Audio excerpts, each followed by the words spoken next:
Hey guys, Nawazul from the neuron.com और ये है वंडर वुमन 1984 का spoiler free review. Patty Jenkins ने इस मूवी को मास ऑडियंस के लिए बनाने की कोशिश की है और मेरे हिसाब से ये चीज इसका बड़ा एडवांटेज भी है और डिसएडवांटेज भी, क्योंकि आजकल के ज्यादातर सुपर हीरो मूवीज देखने से पहले आपको उनके सिनेमैटिक यूनिवर्स के बारे में थोड़ी बहुत तो जानकारी होनी ही चाहिए। इससे होता यह है कि डाई हार्ड फैंस उन मूवीज को बहुत ज्यादा पसंद करते हैं, बट बाकी की मास ऑडियंस उनसे ज्यादा कनेक्ट नहीं हो पाती। वंडर वुमन 1984 की स्टोरी बहुत ही ज्यादा सिंपल और स्ट्रेट फॉरवर्ड है। आपको बस वंडर वुमन 1 के बारे में पता हो, बस उतना ही काफी है, और नहीं भी पता तब भी मेन चीज तो ये इसके शुरू में ही क्लियर कर देते हैं। I mean, स्टीव और डायना के बीच का रिलेशन। सिंपल स्टोरी होने की वजह से मास ऑडियंस भी इसको बड़े आराम से एंजॉय कर पाती है। और टू बी ऑनेस्ट, 2020 के डार्क एक्सपीरियंस को खत्म करने वंडर वुमन 1984 जैसी फन, कलरफुल और लाइट हार्टेड मूवी परफेक्ट है। मैं पूरी गारंटी देता हूँ कि वेस्ट में HBO मैक्स इससे फुल पैसा वसूल करने वाला है। क्रिसमस और हॉलिडे का टाइम है, लोग अपनी फैमिली को लेकर बाहर नहीं जाना चाहते और सारे के सारे घर बैठे इस हॉलिडे ब्लॉकबस्टर को आराम से एंजॉय कर सकते हैं। बाकी रिव्यूज की तरह ही इसको भी हम 2 पार्ट में डिवाइड करेंगे, मुझे क्या अच्छा लगा और क्या नहीं। शुरू करते हैं इसके अच्छे पार्ट से। तो जैसा कि मैंने कहा था, इस मूवी के मजे लेने आपको ज्यादा दिमाग लगाने की जरूरत नहीं। इसकी स्टोरी बहुत सिंपल है, आराम से पॉपकॉर्न खाते हुए एंजॉय कर सकते हो। मेरे हिसाब से इस मूवी का सबसे स्ट्रॉन्ग पार्ट है इसके एक्टर्स। गाल गैडेट, क्रिस पाइन, क्रिस्टन विग और हमारे सबके फेवरेट पेड्रो पास्कल भैया, सबने कमाल की एक्टिंग की है। सब लोग पेड्रो पास्कल की बहुत तारीफ कर रहे थे और भाई तारीफ के लायक भी है। बैड एस और इमोशनल हीरो का रोल प्ले करने के बाद पेड्रो ने मेन विलन के कैरेक्टर को भी बखूबी से निभाया है।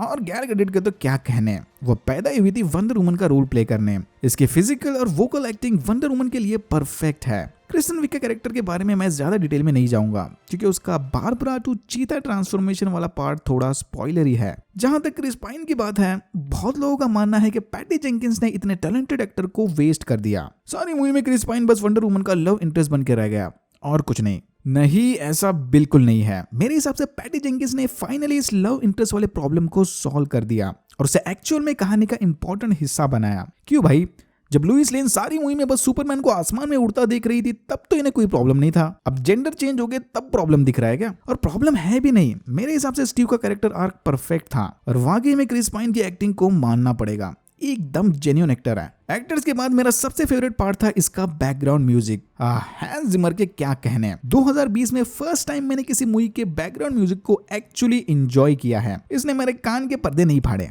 ऑडियो प्रोडक्शन तो कमाल का था ही, साथ ही साथ इसकी सिनेमैटोग्राफी, सेट डिजाइन और फाइट कोरियोग्राफी भी एकदम अप टू द मार्क थी। सिनेमैटोग्राफी मतलब खास तौर पर इसका कलर ग्रेडिंग। 1980s का जमाना बहुत ही ज्यादा कलरफुल था। मॉल्स, ब्राइट कलर्स और नियॉन साइंस, ये मूवी उस इन्वायरमेंट में एकदम परफेक्ट बैठती है। I mean, ऐसे नहीं लगता कि सारी की सारी मूवी रात के 7:45 बजे शूट हुई है। मैं जानता हूं कि डार्क और ग्रे टोन की डीसी सिनेमैटिक यूनिवर्स में अपनी स्पेशल जगह है, बट उसे हर मूवी में जबरदस्ती घुसाने की कोई जरूरत नहीं। ठीक है, बट मुझे इसकी फाइट कोरियोग्राफी क्यों पसंद आई? वंडर वुमन के सारे एक्शन सीन्स गाल गैडेट की फिजिकलिटी को ध्यान में रखकर बनाए गए हैं। उसके पंचेस पावरफुल तो लगते हैं, बट सुपरमैन जैसे हेवी वेटेड नहीं लगते। इसका क्या मतलब? जब डायना किसी से लड़ती है तो उन सीन में उसकी अमेजोनियन योद्धा वाली एथलीट पर्सनालिटी उभर कर आती है। वो ऐसे ही रैंडम पावरफुल पंचेस मारकर लोगों को हवा में नहीं उड़ाती। इसके सारे मूव सुपर ह्यूमंस होने के बावजूद भी थोड़े रियल लगते हैं। तो सिंपल स्टोरी, कमाल की acting performances, background music, cinematography, fight choreography और स्पेशली पोस्ट क्रेडिट रिवील मुझे तो काफी पसंद आया। बट बहुत सारी ऐसी भी चीजें हैं जो मुझे कुछ खास पसंद नहीं आई। पहला, स्टोरी। हाँ, स्टोरी काफी सिंपल है बट इतनी कुछ खास नहीं है। ट्रेलर देखकर ही इसकी 80% स्टोरी आप ऐसे ही समझ जाओगे। बस जितना ट्रेलर में दिखाया है उतना ही है। मूवी में तो बस आपको इसके मेन प्लॉट पॉइंट्स के बारे में पता चलेगा, ये कैसे हुआ और वो कैसे हुआ, क्या होने वाला है, वो सब 100% प्रिडिक्टेबल है। अगेन, ये वाली चीज मैं एज अ फैन या नर्ड बता रहा हूँ। मैक्सिमम ऑडियंस को तो सिंपल चीजें ज्यादा पसंद आती है। दूसरा बड़ा प्रॉब्लम है इसका पेसिंग।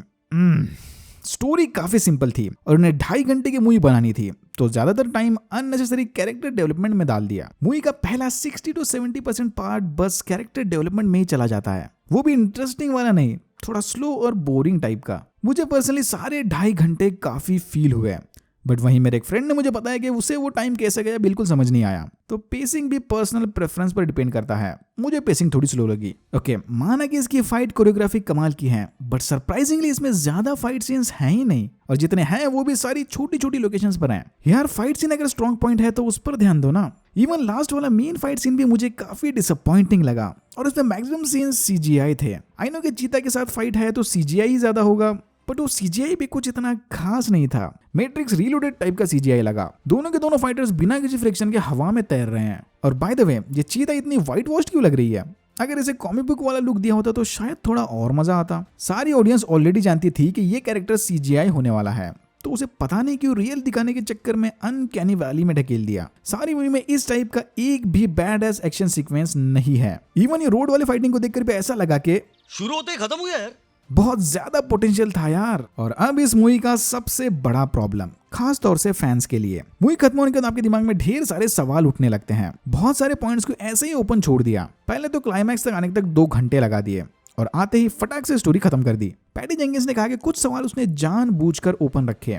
शायद वंडर वुमन 3 में उनके बारे में हम डिटेल में जानेंगे, वो तो ठीक है, बट एटलीस्ट इस मूवी की स्टोरी को तो ठीक से एंड करो ना। बिना स्पॉयलर्स दिए अगर सिंपल भाषा में बोलूं तो एंड में इन्होंने इस मूवी को बस खत्म किया, उसे कंक्लूड नहीं किया। मेरे हिसाब से अगर इस मूवी की स्टोरी को बचाना है तो नेक्स्ट मूवी का टाइटल वंडर वुमन 1985 होना चाहिए। अगर फिर से टाइम जंप लिया तो भाई सारी डीसी सिनेमैटिक यूनिवर्स की टाइमलाइन की बैंड बज जाएगी। यस, वो एंडिंग इतनी इंपॉर्टेंट है कि उसका कनेक्शन सारे डीसी सिनेमैटिक यूनिवर्स के साथ हो सकता है। आई होप फैंस का रिएक्शन देखकर वार्नर ब्रोस और पैटी जेंकिंस समझ जाए और वंडर वुमन 3 में पहले इन ओपन पॉइंट्स को क्लोज करें। और इन्हीं प्रॉब्लम्स की वजह से वंडर वुमन 1984 के ओवरऑल रेटिंग्स इतने कम आ रहे हैं। अगर एंडिंग अच्छा करते तो यार इजीली 8 आउट ऑफ 10 मिल जाते हैं। कुल मिलाकर मैं तो उसे 7 आउट ऑफ 10 रेट करूंगा, वो भी ये उम्मीद के साथ कि होपफुली ये लोग नेक्स्ट पार्ट में सारे सवालों के जवाब दे दें। अगर ऐसा नहीं हुआ तो ये रेटिंग गिर के 6 आउट ऑफ 10 हो जाएगी। ऑलराइट, तो ये था मेरा पर्सनल ओपिनियन। आपको क्या लग रहा है वो बिना किसी स्पॉइलर के साथ कमेंट सेक्शन में लिखकर बता देना।